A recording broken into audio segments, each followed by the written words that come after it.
या वर्षीच्या पर्यावरण दिनाच्या दिवसापासून जे महापालिकेनं हरित नांदेड करण्याच्या दृष्टिकोनातून जे वृक्षारोपणाचं अभियान राबवलेलं आहे, त्यामध्ये महापालिकेने 25,000 वृक्ष लावण्याचं नियोजन केलेलं आहे. यामध्ये आतापर्यंत सर्व शहरातील बऱ्याच NGO यामध्ये सहभागी होऊन आतापर्यंत आपण 10,000 पर्यंत झाडं लावण्यामध्ये यशस्वी झालेलो आहोत.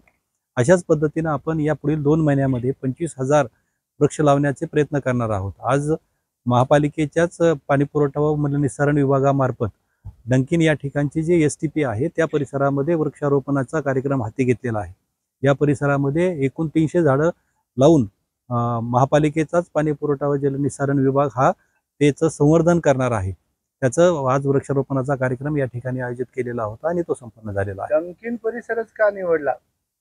डंकिन परिसर हा निवडला म्हणण्यापेक्षा महापालिकेच्या ज्याही जागा असतील किंवा शहरातील ज्याही पब्लिक प्लेसेस असतील त्या प्रत्येक ठिकाणी मागच्या वेळेसच आम्ही दफनभूमीमध्ये कार्यक्रम घेतलेला आहे.